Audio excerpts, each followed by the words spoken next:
Are you tired of waiting for your manifestations to come true? Well, I have great news for you. There's a new tool that can help you manifest 100 times faster. It's called the 20-word script, and it's already changing lives. This script alters your DNA, allowing you to tap into the power of the universe and manifest your desires with ease. Check out the link in the description below to learn more and get your hands on this life-changing tool today. Now let's get to our session. Living beyond ego. The opening line of this 7th verse of the Tao Te Ching is a reminder that the Tao, the source of heaven and earth, is eternal.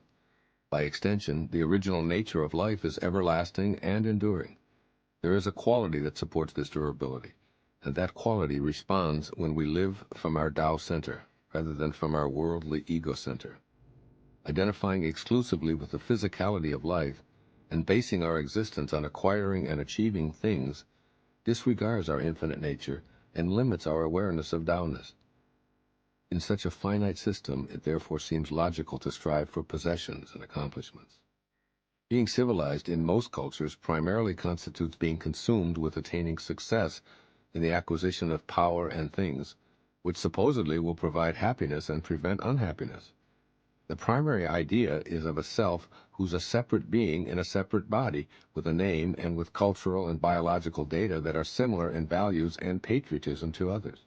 The Tao, particularly in this 7th verse, is suggesting that we update those notions and choose to exist for more than ourselves or our tribe, that is, to radically change our thoughts in order to change our lives. Lao Tzu says the secret of the ineffable nature of the eternal Tao is that it isn't identified with our possessions or in asking anything of its endless creations. The Tao is a giving machine that never runs out of gifts to offer, yet it asks nothing in return. Because of this natural tendency to live for others, the Tao teaches that it can never die. Giving and immortality, then, go hand in hand. The sage who grasps this everlasting nature of the Tao has gone beyond false identification with the ego and instead has a living connection to the Tao. This person puts others first, asks nothing in return, and wholeheartedly serves. In this way, the sage lives the ultimate paradox of the Tao. By giving without asking, he attracts everything that he's capable of handling or needing. By putting himself last, the sage ends up ahead. By putting others before himself, he endures, just like the Tao. The sage emulates the natural philanthropy of the Tao, and all of his needs are fulfilled in the process. The ego is a demanding force that's never satisfied. It constantly requires that we seek more money, more power, more acquisitions, more glory, more prestige to provide the fuel that it thinks it must have. But living a Tao-centered life rather than an ego-centered one removes us from the rat race, as it offers inner peace and satisfying fulfillment. This is what I believe the wisdom of this verse of the Tao Te Ching is saying for the 21st century. First, make an attempt to reverse ego's hold on you by practicing the Tao's teaching to serve the needs of others, and all your own needs will be fulfilled. Generously thinking of and serving others will lead to matching your behaviors with the perpetual rhythm of the Tao. Then its power will flow freely, leading to a fulfilling life. Ego wants the opposite, however, as it tells you to think of yourself first and get yours before someone else beats you to it. The main problem with listening to ego is that you're always caught in the trap of striving and never arriving. Thus you can never feel complete. As you reach out in thoughts and behaviors, you activate loving energy, which is synonymous with giving. Put others ahead of you in as many ways as possible by affirming, I see the sacred, invisible source of all in its eternal state of giving and asking nothing in return. I vow to be this too in my thoughts and in my behaviors. When you're tempted to focus on your personal successes and defeats, shift your attention in that very moment to a less fortunate individual. You'll feel connected to life as well as more satisfied than when you're dwelling on your own circumstances. Imagine what it would be like if you dismissed ego's hold on you, serving others, and watching how all that you give returns to you tenfold. The poet Hafiz expresses this attitude perfectly. Quote, everyone is God speaking. Why not be polite and listen to him? Unquote. And secondly, stop the chase and be a witness. The more you pursue desires, the more they'll elude you. Try letting life come to you and begin to notice the clues that what you crave is on its way. You're in a constant state of receiving because of the ceaseless generosity of the eternal Tao. The air you breathe, the water you drink, the food you eat, the sunshine that warms you, the nutrients that keep your body alive, and even the thoughts that fill your mind are all gifts from the eternal Tao. Stay appreciative of all that you receive, knowing that it flows from an all-providing source. Stop the chase and become a witness. Soothe your demanding habits by refusing to continue running after more. By letting go, you let God. And even more significantly, you become more like God and less like the ego, with its lifetime practice of edging God out. E-G-O. Do the Tao now. Be on the lookout for ego demands for an entire day. Decide to diffuse as many of them as you can comfortably, perhaps by assigning them an intensity grade. Living beyond ego situations that are easy to accomplish gets a low number, while those requests that are difficult to quell get a higher number. For example, let's say that your mate drives right on by, or you watch him or her take a different route than you ordinarily do. Silently witness the degree of discomfort with your decision not to say anything. Did ego let you know its preference? Or if you have a conversational opportunity to display your specialized knowledge or describe a situation where you were the recipient of honor or success, note how uncomfortable your decision to remain quiet felt. Again, did ego let you know its preference? As Lao Tzu says in this verse, quote, "Through selfless action, fulfillment is attained. By holding back ego's demands, even for a few moments, you'll feel more and more fulfilled." Unquote. That's the message of this verse of the Tao Te Ching.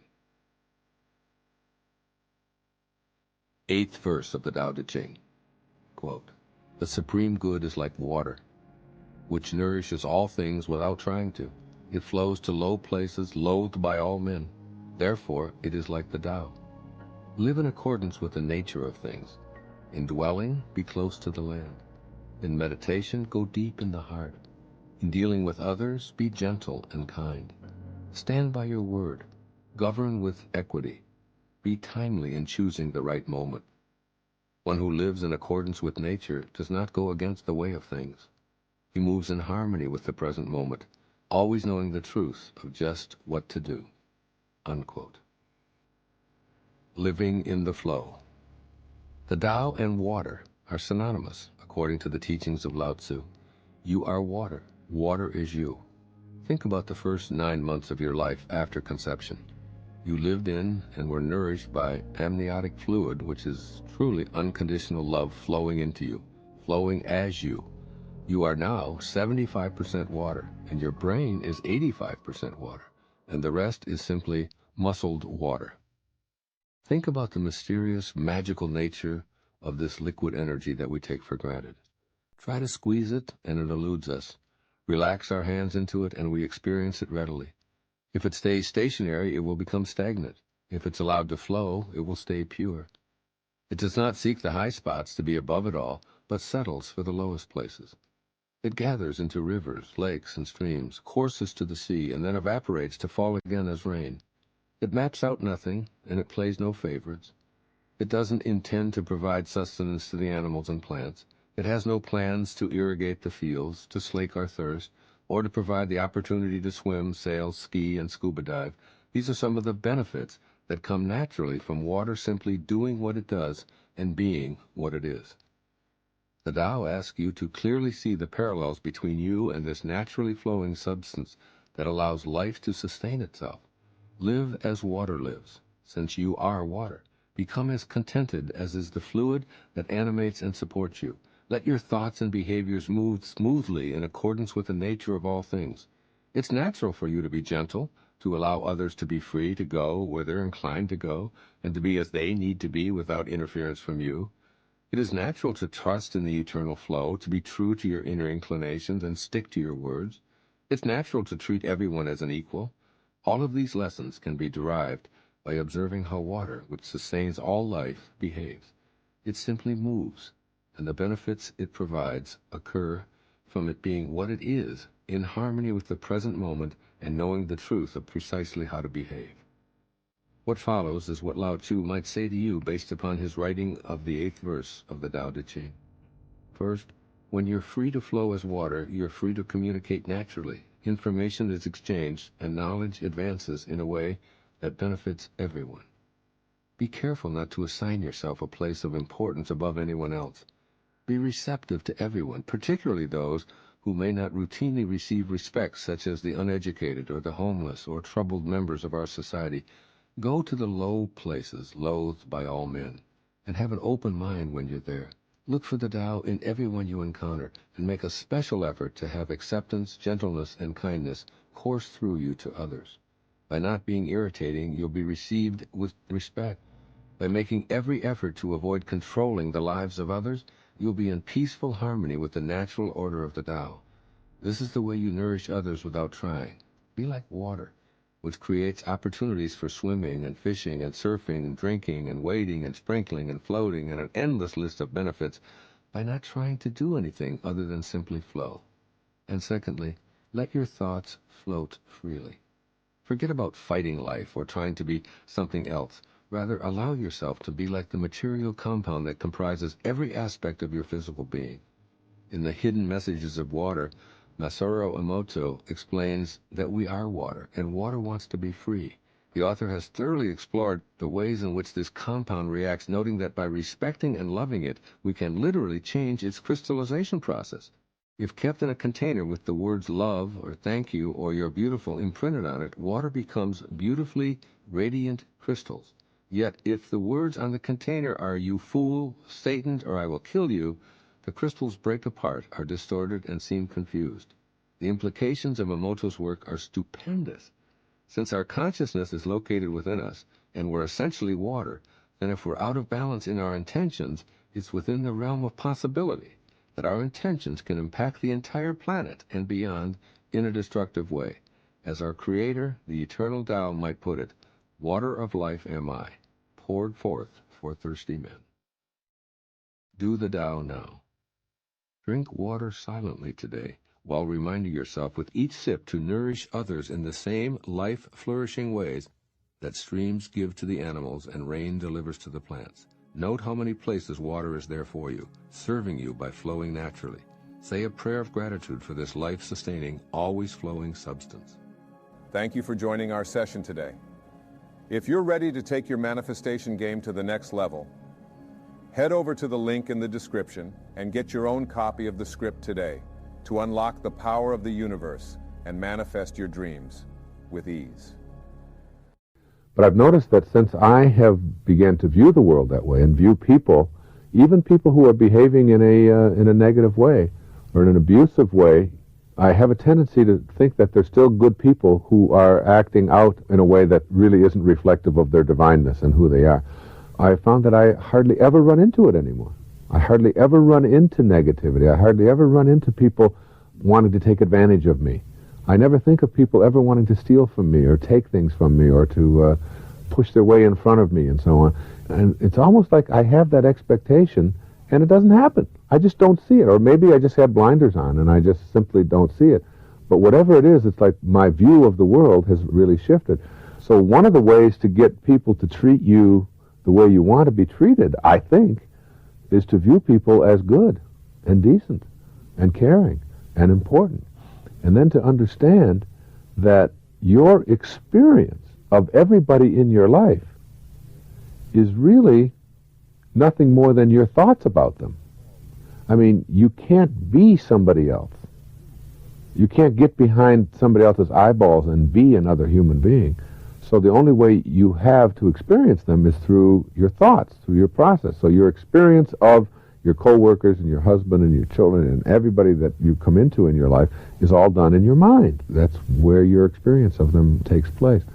And if in your mind, which is your corner of freedom to have and to think any way that you want to, if in that mind of yours you tend to view people as good rather than as evil, you tend to see the positiveness in life rather than being focused on the minority, the tiny, tiny percentage of negativity that's in the world, you're going to almost create that with your expectation. At least that's been my experience. I have taught people how I want to be treated basically through a very simple thing called the golden rule. which goes way back. And it's not the golden rule that applies so often in the capitalist world, which is he who has the gold makes the rule. It's the opposite. You treat people in life the way you want to be treated. And I find that as I do that, wherever it is, wherever I am, just a little while ago over at the airport, a lady was having trouble with her suitcase. It was a very, very heavy suitcase, and she just couldn't manage it. And I just walked over and carried it 100 yards for her. I mean, she just was so grateful and so happy, and so that would be exactly what I would want somebody to do were I little and trying to, or say I lived in a world where people were giants, and I was, who I am was little, and I couldn't manage something. If someone would just come along and give me that helping hand, I have found that as I treat people that way in my life, that they almost always respond the same way. You can do this in your mind. It doesn't just get measured in acts and in deeds. You go into a busy, crowded place, I say a restaurant, you don't want to wait 2 hours for a table, and everybody's milling around and angry and all of that, and you find that if you're very peaceful about it and very loving towards the person, and you'd let them know that, you'd like to have a table earlier for whatever reason, or your wife is pregnant, or that you're in a hurry, and you find that people want to accommodate you. They don't want to put you ahead of other people. That isn't what I'm talking about, because you certainly always have the option of going to another restaurant or whatever. But you find that people want to do things for you when you carry yourself in this very positive and loving way. At least I have found that. I have found that with my children and in my family situation, I find that more and more we have a much more loving bond between us because of this sort of golden rule philosophy that I'm espousing here. And part of this golden rule philosophy is taking responsibility yourself for how you're choosing to process things that you might previously have processed in a way that would cause you to be angry and upset and hurt and so on. You can very often see somebody striking out at someone verbally, and you can diffuse that really fast by simply saying something like, boy, you're really having a tough day today. I see that you're really frustrated. There's so many things going wrong. Boy, it must be really tough to try to manage so many different people. And it's like all of a sudden one caring person has entered this person's life who everybody else thinks of as this abusive or nasty or whatever person. And all of a sudden that person is like, how can I help you? What can I do? Giving them something, whatever. It's like taking responsibility yourself for turning it around, And the more that you're able to do that and to approach situations in your life that way, it seems to me that the less likely that you're going to be somebody else's victim. One of the things that he observes is this. All of the great teachers throughout the history of our species have merely taught one thing over and over, in whatever language or whatever time. All have said very simply, give up weak attractors for strong attractors. Period. Give up weak attractors for strong attractors. And he says individuals of great power throughout human history have been those who have totally aligned themselves with powerful attractors. Again and again they have stated that the power they manifested was not of themselves.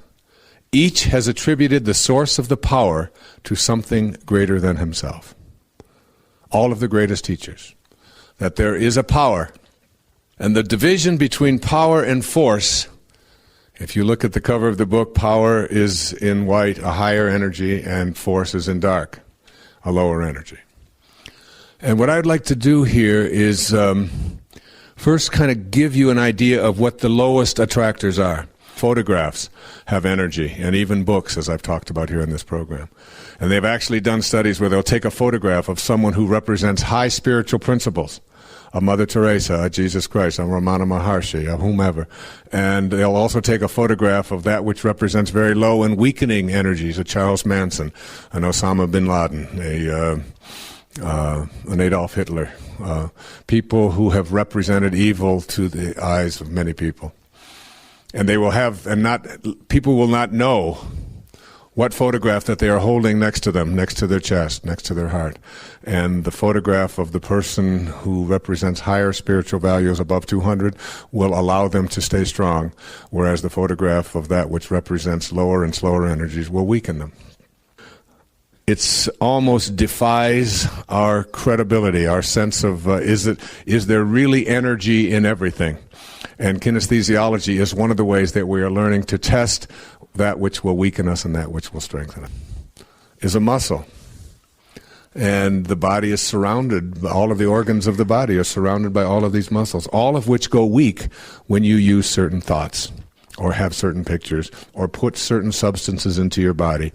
Alcohol, drugs, tobacco, things like this, will make people go dramatically weak, almost instantaneously. And he gives all kinds of examples of how and why that works. He said that when someone calibrates above 600, which on the map of consciousness represents the life view of, God view of all being, a life view of perfection, a level of peace, the emotion of bliss, and the process of illumination. The highest, almost the highest level, because between 700 and 1,000, there's so few people who've ever been there that it's all lumped into one category. That anybody who calibrates above 600, that is one of those St. Francis type people, who whenever they encounter anything, they always have nothing to send but love, that I've been talking about throughout this program, that everyone who encounters someone who calibrates above 600 and enters their energy field is automatically healed. Such is the energy that they radiate. But he said if you stay in the energy field of someone who calibrates and radiates at this level of consciousness, that all of us are capable of achieving, that everyone that you encounter, every living species, will automatically be healed, just by being in the presence of that. And most of us know that there are people that we feel better around than others, don't you? You have a sense that sometimes when someone walks in the room or someone gets close to you, sometimes their energy is so bad, and it isn't because they have body odor, it isn't because their teeth are crooked or because they've got bad breath or whatever. It's because they come into an energy field and they are lowering the energy that you are with, and you have a sense of feeling worse when they're in your energy space. And you also have a sense of when someone enters your energy field, it can be a total stranger, or it can be someone you respect a great deal, or someone whose work that you have admired, and they come close to you and come into your energy, and you have that warm shower feeling running inside of you. There's something, and all of a sudden there's like a healing that takes place. Remember when I had put you into the gap in the meditation? And when we talked about embracing silence, and when you go into that gap, what you're doing is you're raising your energy level, just ever so slightly. But the fact of moving your energy up, just in an instant of going into that gap, gives you that really sort of warm, good feeling inside of you, because you've reconnected to something that is higher. Everything in this universe is a movement of energy. Higher, faster energy dissolves and converts lower and slower energy. With this in mind, I'd like you to consider yourself and all of your thoughts in the context of being an energy system. That's right. You are an energy system, not just a system of bones and fluids and cells, but actually a multitude of energy systems encapsulating an inner energy system of thoughts, feelings, and emotions. This energy system that you are can be measured and calibrated. Every thought you have can be energetically calibrated along with its impact on your body and your environment. The higher your energy, the more capable you are of nullifying and converting lower energies, which weaken you, and impacting in a positive way everyone in your immediate and even distant surroundings. The objective in this section is to become aware of your own energy level and the actual frequencies of thought that you regularly employ in daily life. You can become proficient at raising your energy level and permanently obliterate energetic expressions that weaken or inhibit your connection to intention. Ultimately, your goal is to have a perfect match with the highest frequency of all. Here's a simple explanation of the 5 levels of energy that you work with, moving from the lowest and slowest frequencies to the highest and the fastest. The slowest energy, number 1, the material world. Solid form is energy slowed down so that it's approximately commensurate with your sense perception of the world of boundaries. Everything that you see and touch is energy slowed down so that it appears to be a coalesced mass. Your eyes and your fingers agree, and here you have the physical world. The second level of energy is called the sound world, a little faster energy. You seldom perceive sound waves with your eyes, but they can actually be felt. These invisible waves are also high, low, and fast and slow. This sound level of energy is where you connect to the highest frequencies of spirit through the practice of japa meditation, as I've written about extensively in Getting in the Gap, which includes a CD to teach you this meditation. The third level of energy is called the light world. Light moves faster than the material world and faster than sound, yet there are no actual particles to form a substance called light. What you see as red is what your eye perceives a certain pulsating frequency to be, and what you perceive as violet is an even faster and higher frequency. When light is brought to darkness, darkness becomes light. The implications for this are startling. Low energy, when faced with high energy experiences, an automatic conversion. A fourth level of energy is called the world of thought. Your thoughts, your actual thoughts, are an extremely high frequency of pulsation that move beyond the speed of sound and even light. The frequency of thoughts can be measured, and the impact that they have on your body and your environment can be actually calculated. Once again, the same rules apply. Higher frequencies nullify lower. Faster energies convert slower. A colleague I admire enormously, David Hawkins, a medical doctor, has written a work which I've referenced over and over again called Power versus Force. In this remarkable book, Dr. Hawkins elaborates on the lower frequencies of thought and their accompanying emotions, and how they can be impacted and converted by exposure to higher and faster frequencies. I really urge you to read this book, and I'll present some of those findings in later sections on this program on how to raise your energy levels. Every thought you have can be calculated to determine if it's strengthening or weakening your ability to reconnect to the highest and fastest energy in the universe, the energy of intention. And finally, the highest and fastest energy in the universe. It's called the energy of spirit. This is the ultimate in energy. These frequencies are so supersonically rapid that the presence of disorder, disharmony, and even disease is impossible. These measurable energies consist of the 7 phases of intention talked about earlier in this program. They are the energies of creation. When you reproduce them in yourself, you reproduce the same creative quality of life that called you into existence. They are the qualities of creativeness, of kindness, of love, of beauty, of expansion, of peaceful abundance, and receptivity to all. These are the highest energies of the universal spirit itself. You came into existence from this energy, and you can match up with it energetically as you remove all of the low energy pulsations from your thoughts and feelings. Raising your energy level. There's a vibratory action to your thoughts, your feelings, and your body. I'm asking you to increase those frequencies so they're high enough to allow you to connect to the power of intention. This may sound like an oversimplification, but I hope you'll try raising your energy level as a way to remove the obstacles that prevent you from experiencing the perfection that you're a part of. You cannot remedy anything by condemning it. Again, you cannot remedy anything by condemning it. Underline that in your consciousness. You only add to the destructive energy that's already permeating the atmosphere of your life. When you react to the lower energies you encounter with your own low energies, you're actually setting up a situation that attracts more of the lower energy. For example, if someone behaves in a hateful manner toward you, and you respond by hating them for hating you, you've participated in a lower energy field and impacting all who enter that field. If you're angry at those around you for being angry people, you're attempting to remedy the situation through condemnation. If you're experiencing scarcity or anguish or depression or an absence of love or any inability to attract what you desire, seriously look at how you've been attracting those circumstances into your life. Low energy is an attractor pattern. It shows up because you've sent for it, even if on a subconscious level. It's still yours, and you own it. However, If you practice deliberately raising your energy level by being cognizant of your immediate environment, you'll move more rapidly toward intention and remove all of those self-imposed roadblocks. The obstacles are in the low energy spectrum. You have been facing the wrong way. The most important insight you can have is to realize that you have been facing the wrong way for the better part of your life. Take a moment right now to experience what I mean. Picture yourself in any position that you like, standing, sitting, lying down, whatever is easiest for you to imagine. Now look at that mental picture of yourself.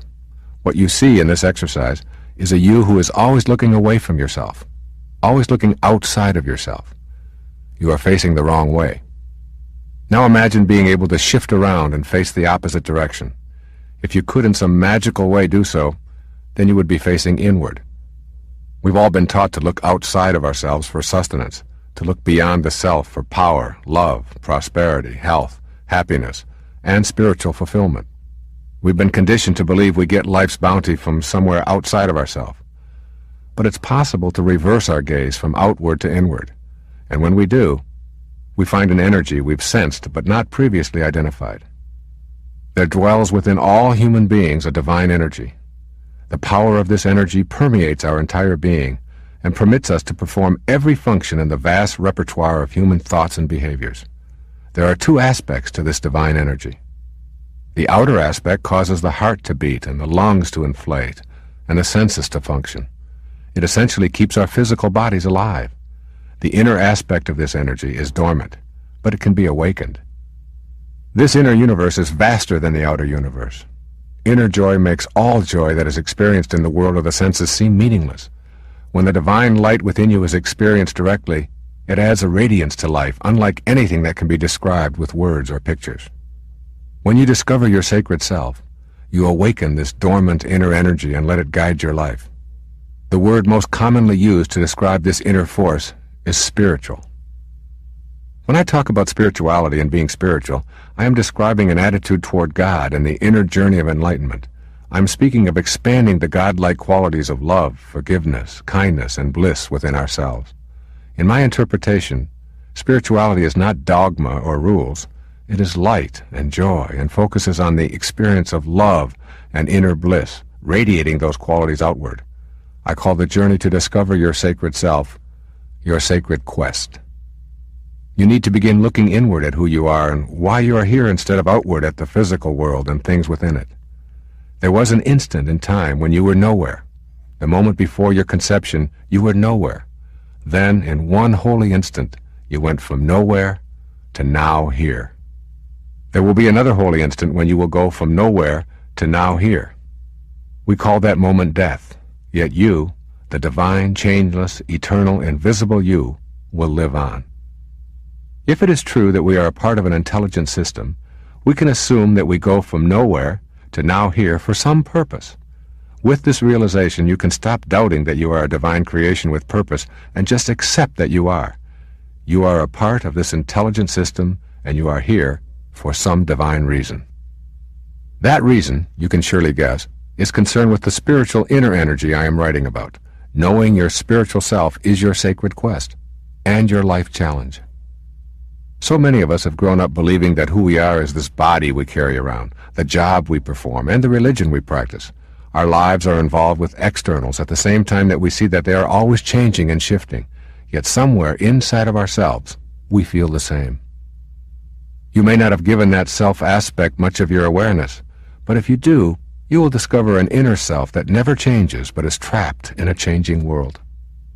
Someday your physical self will probably rest beneath a tombstone that records the date of your birth and the date of your death. But your inner soul knows you are eternal. Knowing this in a way that leaves no room for doubt will greatly enable your sacred quest. When you reach that state, knowing that who you are is the unchanging self, you will be on purpose in your life. Sogyal Rinpoche, in the Tibetan book of Living and Dying, puts this into words that are worth framing. In the modern world, there are few examples of human beings who embody the qualities that come from realizing the nature of mind. So it is hard for us even to imagine enlightenment or the perception of an enlightened being, and even harder to begin to think that we ourselves could become enlightened. Even if we were to think of the possibility of enlightenment, one look at what composes our ordinary mind, anger, greed, jealousy, spite, cruelty, lust, fear, anxiety, and turmoil, would undermine forever any hope of achieving it. Enlightenment, he continues, is real, and each of us, whoever we are, can, in the right circumstances and with the right training, realize the nature of mind, and so know in us what is deathless and eternally pure. This is the promise of all the mystical traditions of the world, and it has been fulfilled and is being fulfilled in countless thousands of human lives. You can be one of those thousands of enlightened humans. This will happen as you discover the nature of your true self and relegate the part of yourself that is centered on the physical to the background where it belongs. From there, it can cheer you on and support your higher self, rather than act in ways that sabotage your true spiritual essence. This whole business of a sacred quest is real, and you can know it, love it, and cherish it. Once you do, you will never want to go back to any way of living that is inconsistent with your divine, though invisible self. You are not that name, that occupation, that social security number, that body. You are eternally light and divine, regardless of what you have done or failed to do, regardless of what family you lived in, or what you may have been labeled. You are holy, and you have a purpose for being here. Hello, Abraham. It's wonderful to be here in your person. But what I'd really like to talk to you about for a moment is something called collective intention. I'm not looking to attract anything more into my life. I'm looking to see if I can impact the world in such a way with my consciousness, by getting myself in balance, that I can impact others in such a way that we can get the whole world back in balance. Is that possible? Well, we are appreciating your words very much, but we are wanting to say that if you will start with the premise that the world is already really, really, really in balance. In other words, look at the things that are stable and acknowledge the perfection of that. The sun's coming up every morning and the food is continuing to grow. Things that are so big that you can't even imagine contemplating otherwise. And then from that place of aligning with the well-being, then you become an open vortex to well-being and a catalyst for the perpetuation of more things like that. When you come forth as a powerful teacher as you are, we can feel that for a very long time, the driving force within you, and so many, is to assist this world in becoming a better place. Inherent in that very premise is this little awareness that there are things about it that are not so much in a good place. And then, without meaning to, you activate that within yourself, and then you become part of the disallowance of it, and then there is a sort of perpetuation of the same. What almost always happens is your attention to the very thing that you think needs to come into alignment just gets it out of whack within you. So then it keeps coming back around to the same thing. The only thing that you can do anything about is your own alignment. And when you tend to your own alignment and live it through the power of your example, then what happens is those that get in vibrational proximity of it hear from you. You've learned long ago, as have we, that when you try to answer a question that hasn't been asked, it's sort of like pushing a noodle. In other words, it doesn't go very far. But when you are in vibrational alignment with who you really are, then the universe lines you up with those who are ready to ask, who are asking and ready to hear, and then on it goes. We do not see your world in a bad place. We see this contrasting experience as the catalytic experience that you all knew it would be when you decided to come forth. And we see more asking simultaneously than ever before.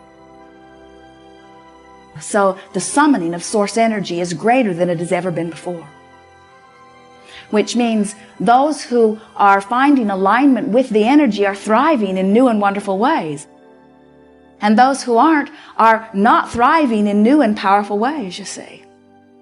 the best you can do for anyone is to thrive fully and be willing to explain to anyone who asks how it is that you are thriving and what it is that you've discovered. And then just relax and trust that all truly is well. So, when others are not feeling good, Yes. when children are starving, when the kinds of things that we call problems in the world exist, it's like if everything in the universe, in the world is perfect, then so is my desire to change it, a part of that perfection. We agree. In other words, we think that that larger contrasting experience can give birth to a desire within you. And even though it's not personal to your experience because it's on the other side of the world, it is personal to your desire, and you have the ability to create. We agree. Do something that you can do something about, which is align your own energy.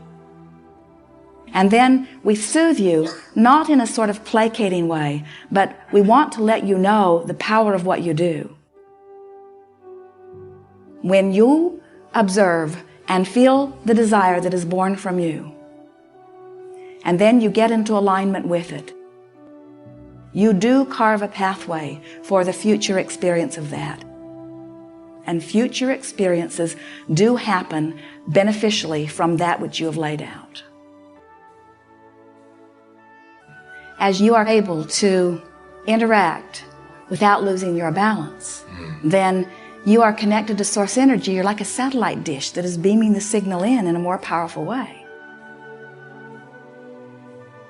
As you pay attention to the way you feel, and nothing is more important than that you feel good, so that you make sure that you have tended to that connection first and foremost, then there is nothing that you cannot influence for the better. And you can see seas part right before your hands. You do have that power of influence. But you got to be tuned into who you are first and foremost before you apply it. Yes. Thank you. Yes, indeed. I feel good. Yes, you do. I love you. I ask my audiences frequently, how many bodies have you been in since you incarnated into this planet on this lifetime? Because one of the great teachers and sages of my life, a man named Muktananda in India, was asked the question, what is real, Swami? What is real? And he said, that is real, which never changes. So anything that is changing doesn't meet the definition of being real. So who are you? What part of you meets that definition? Certainly not that body that you're in. We've all been in so many bodies since we showed up. We were all in a little body about this big that weighed 7 or 8 or 9 pounds. And we were all in a body that was this big, a little toddler, and a teenage body, and a 20-year-old body, and for some, a body that has gone on. We've been in many bodies up and through the 70s and 80s, like myself, 71 years of age. And if you think that body that you are in is real, then you must have thought that about your 10-year-old body as well. So I invite you to go out and bring that 10-year-old body in here, and we'll talk to it. And you smirk and laugh and so on because you realize that that's impossible, because it's not real. It doesn't exist, does it? And the same is true of the body that you walked into this beautiful church here in Assisi tonight. It will be different when you walk out. You'll walk out of here with a different body than you walked in with. So that by that definition, this is all just an illusion. It's just constantly changing, and therefore it isn't real. But there is a part of each and every one of us that can remember being in that 10-year-old body, and that observed it and noticed it, and that you can close your eyes and be there. You can do everything you did when you were 10 or 12 or 20 or 30 or whatever. And so it is to that element of your consciousness, of your awareness, of your reality that I address these remarks. Not the body, not our physical possessions, but our soul, our spirit, our divine mind, whatever we call it. It is to that is the only thing that is real. And when we learn to live from there, from that place, I call it the higher place, the higher self, or the highest self, the part of us that realizes that all of us, the poet T.S. Eliot said that we shall not cease from exploration. But at the end of all of our exploring will be to return to the place from which we originated, but to know it for the first time. The poet spoke of death. I don't. I believe we can return to that place from which we originated. Call it the Tao, call it God, call it soul, and come to know it. And this gathering here for this miraculous journey that we're all on began as an idea. I think it was my idea, but I know that something bigger is always moving the pieces around. And I'm always aware that even though I think that it's me making the choices, I also know that I'm also the spear carrier, or the extra, in a much, much larger drama. And that I am being told how to be. And the more I listen to that voice, that calling, that pulls me in a direction away from where I was in the earlier part of my life, when I lived my life on the basis of my own ego and believed that my self-importance and my fame and my abilities to do things had something to do with my being special. And I've come to realize that it's not that way at all. I've often said that true nobility is not really about being better than anyone else. It's about being better than you used to be. And I think being better than you used to be really means less and less attachment and reliance upon your stuff, your body, your accomplishments, your reputation, your accumulations. Less on that, and more on the inner mantras. See, the inner mantra of the ego, which I've had to learn to shed and tame, is what's in it for me? What's in it for me? What's in it for me? What's in it for me? What can I do? How much can I get? I'm in competition with. I want more. More, more, more. Everything I have, I own. It's mine, it's mine, it's mine. That's the mantra of the ego. You all recognize it. But the mantra of the higher self, the God-realized part of ourself, is how may I serve? How may I serve? How may I serve? The ability to cultivate your own garden. What a powerful notion that is. Preoccupation with being in other people's garden, tilling their soil, and looking at what they're creating. Keeps us off of our purpose, keeps us off of fulfilling our human destiny and what we're here for, what we're about. Enjoying life and helping others to do that. As long as you're focused on what other people are doing, or should or shouldn't be doing, you're allowing their conduct or their behavior or their activities to control your life. That borders on immorality to me, because you've got a free will and you've got God with you at all times. To give that will over to someone else is like abdicating your very divinity, your very humanity. What your goal is to not allow other people's conduct or activities to be in charge of you, for you to be in charge of you and to know your purpose and to be fulfilling it. And if other people don't like the way that you are choosing to do that, then that just has to be in the way of things. That's just the way it is, and that's fine.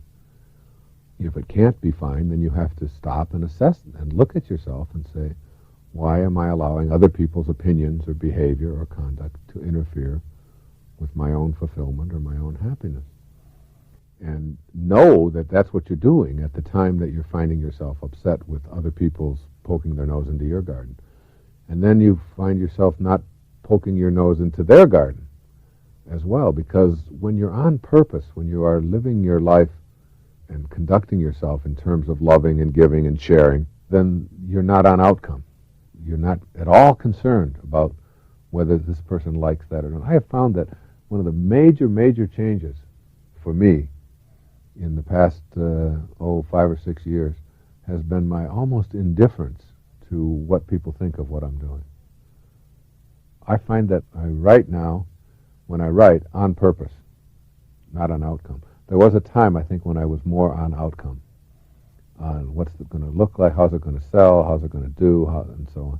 And now I'm not on that at all. And it's interesting that as I get off of those outer concerns in my writing, that my writing really picks up and really improves and flows much better. I find that when I go before an audience and speak, that since I've let go of my notes and not concerned myself with outcome and with whether I'm going to be liked and how well I'm going to be received and all of that, I can be much more authentic when I'm on stage, when I'm talking, and which consequently results in my performance being, I think, much better than it was.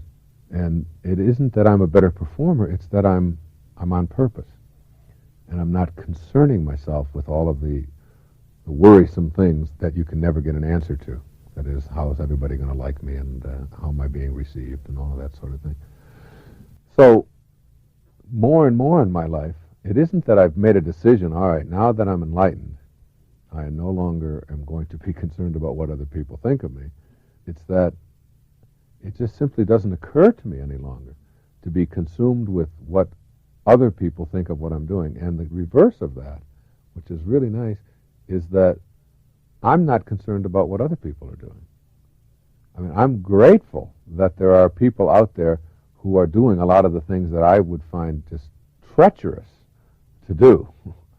I mean, emotionally treacherous, like being an accountant, for example, or working at a computer, or maybe being a chef, or driving a truck. Those are all things that I just couldn't imagine myself. If somebody said, you have to do it, I'm sure I could turn it into something positive for myself, but I'm so grateful that there are people out there who like to work at computer terminals and who like to work with figures. When you are cultivating your own garden and not concerned with others, you just look at other people's gardens and you say, wow, this is his whole life, and look at how good he is at this, and he can just shift this around, and he can do all of that. And my brain just doesn't work that way. It just doesn't work that way any more than if and I told him that, I said, how would you like it if I gave you a microphone and 5,000 people and told you, go out there and talk to them for 3 hours? He said, I'd collapse. I said, or if I gave you 500 blank sheets of paper and I said, fill them and write a book. He said, I couldn't do it. I said, well, that's just exactly the way I feel about what you're doing. And yet I honor it. I mean, I celebrate it. To me, this is a genius that someone could do something like that. And that's the way to cultivate your own garden.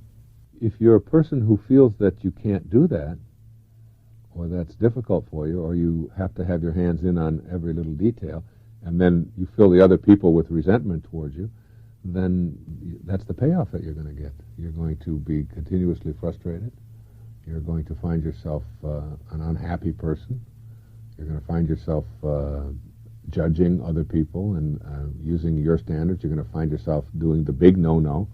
If you want to understand the magnificent universe within you, you have to understand that making other people wrong or making yourself right is a real low step on the enlightenment ladder. I mean, it's not even on the ladder. It's underneath the ground. You've got to allow other people to be who they are. And if you are that detailed person who is going to judge them for not doing it the way you would do it, then I would suggest you don't have other people in your garden with you, that you do it all yourself. but you'll find yourself off of purpose then. Your emotions are the inner experience that tell you how much of the divine energy you're summoning for the manifestation of your desires. Feelings can be measuring tools that gauge how you're doing in the manifestation process. An exceptionally positive emotional response indicates that you're summoning the divine energy of intention and allowing that energy to flow to you in a non-resistant manner. Feelings of passion, pure bliss, reverence, unmitigated optimism, unquestioned trust, and even illumination indicate that your desire to manifest success and abundance, for example, have an extremely strong pulling power from the universal source directly to you. You must learn to pay close attention to the presence of these feelings, agents which are in charge of how you clean and purify the connecting link to intention. These emotions tell you precisely how much of the life force you're summoning and how much pulling power you have going for you at that moment. Your feelings indicate how well you're attracting the energy necessary for the fulfillment of your desires. Strong feelings of despair, anxiety, blame, hate, fear, shame, and anger, they're all sending you the message that you want success and abundance, but you don't believe it's possible for you. These negative feelings are your clues to get busy and balance your desires with those of the universal mind of intention, which is the only source of that which you desire. Negative emotions tell you that your pulling power from intention is weak or even non-existent. Positive emotions tell you that you're connecting to and accessing this power of intention. Concerning abundance, one of the most effective ways to increase that pulling power from intention to you is to take the focus off of dollars and place it on creating abundant friendship, security, happiness, health, and even high energy. It's here that you begin to feel those higher emotions, which let you know that you're back in the match game with the all-creating source. As you focus on having abundant happiness, health, security, and friendships, the means for acquiring all of this will be flowing directly toward you. Money is only one of those means, and the faster your vibrational energy around abundance radiates, the more money will show up in significant amounts. These positive feelings as indicators of your pulling power for success and abundance will put you into an active mode for co-creating your intentions. I'm not suggesting that you just have to sit around and wait for everything to fall into place. I'm suggesting that by declaring, I intend to feel successful and attract prosperity, your emotional energy will shift and you'll act as if what you desire were already true. Your actions will be in harmony with the faces of intention, and you'll be provided with what you are rather than attempting to be provided with what's missing.